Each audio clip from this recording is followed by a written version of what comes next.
into art. A little sign of just the passion I have for them. This is Fox 9 News at 9. There's a live look at Minneapolis tonight where the rain has finally stopped after, it's a gloomy day.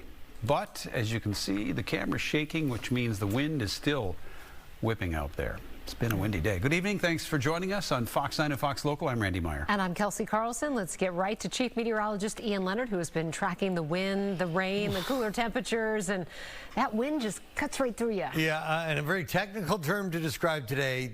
Yucky. How's my hair, by the way? I think it's okay. It was one of those days, man. Right now, the wind advisory finished at 6 p.m., but wind gusts still between 20 and almost 40 miles per hour, and sustained winds overnight will definitely be 15 to 25 miles per hour, really enough to continue to shake the shutters. Right now, temperatures holding in the upper 30s to mid 40s. Most of the region from the Metro South waking up in the low 40s for a rather crisp, cool start tomorrow. That's Lower Town and St. Paul in the background, 45 degrees right now. A dew point in the mid 30s and that wind howling out of the west-northwest. The winds will stay up. It's going to stay blustery into Wednesday morning and then breezy as the clouds clear tomorrow afternoon. There isn't a lot of warm up in that sun. That happens as we eventually turn the winds out of the south-southeast. That in combination with plenty of late week fall sunshine makes for a gorgeous looking weekend. Not quite the summer-like temperatures we've had, but still plenty gorgeous. And that's what we'll talk about here coming up at 9:30. We'll see you then. All right, Ian, thank you. New here at 9, more cities in Minnesota are cracking down on short-term rentals like Airbnb. In the latest battle between property owners and local government, the city of Wayzata is being sued. This is after it passed an ordinance prohibiting short-term rentals. Our So Young Kim takes a deeper look into the evolving regulations of the short-term rental market across the state.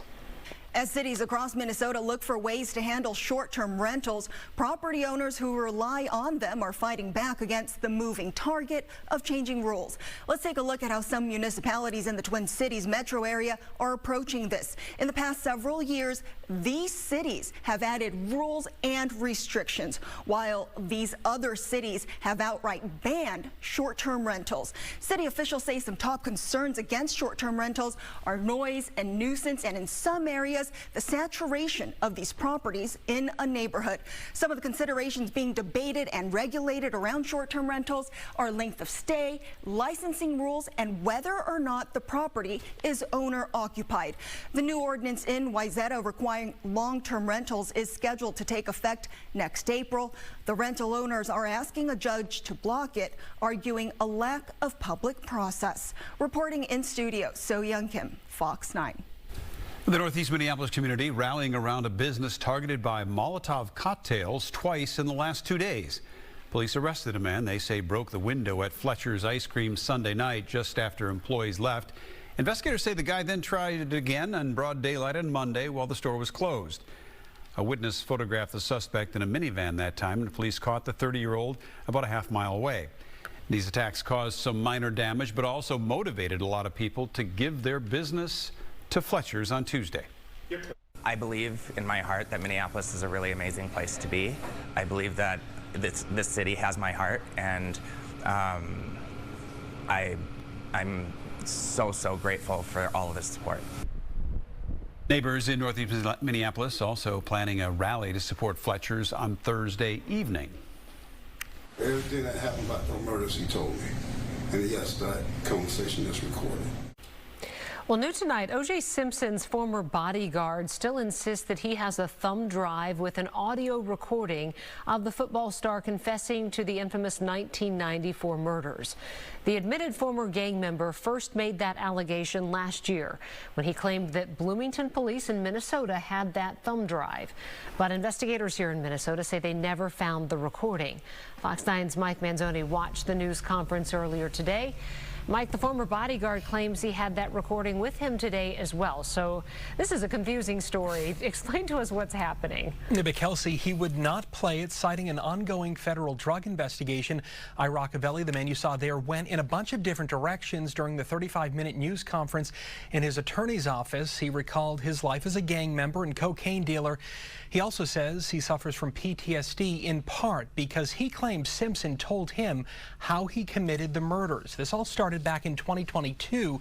That's when Bloomington police took this backpack as evidence as part of an assault investigation involving Avelli. Last year, Avelli claimed one of the 6 thumb drives in that backpack contained an audio recording of Simpson confessing to the murders.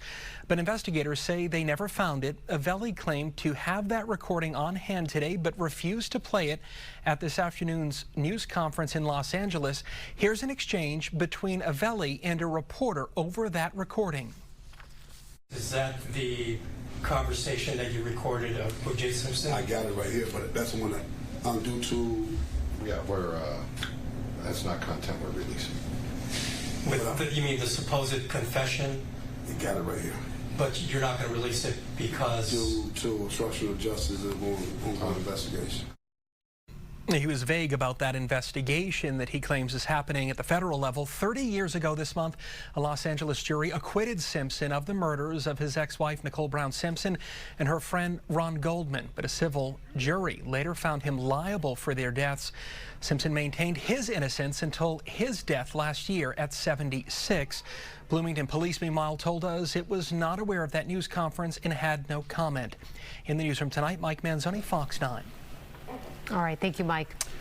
St. Paul has joined a lawsuit against the Trump administration to protect more than $4 million in critical grant money. The lawsuit challenges conditions for federal funds that the suit states are unrelated to grant purposes. This includes complying with the administration's demand to abandon DEI initiatives. The city of Chicago leads that lawsuit, which includes Minneapolis and Ramsey County. In total, 9 local governments in 6 different states are suing to protect more than $100 million in emergency and disaster funds. A new idea to address the lack of affordable housing in Minneapolis is now front and center in the city council. It is called social housing, which are units owned or run by local and state government or a nonprofit and not the federal government. It is a housing concept that is growing in popularity after a long decline of federal support for public housing. This report says social housing has a better chance of being permanently affordable because of a lack of federal oversight. The report also includes a number of states and local governments that have some type of affordable housing, including Dakota County. Now, that program, the Dakota County Community Development Agency, started in 1989. The county owns and manages properties meant for seniors and families who meet income requirements. They are popular with a wait time typically of about 2 years. The social housing report has been filed, and it is unclear when the Minneapolis City Council would take it up and address it. Well, the federal government shutdown drags on with no end in sight.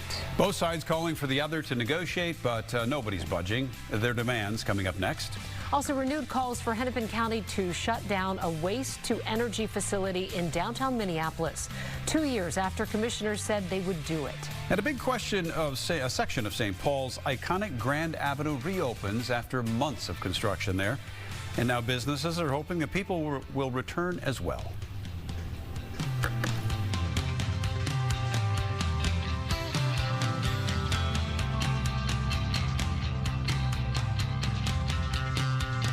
Fox Local is Fox 9. Download the new app on your phone today.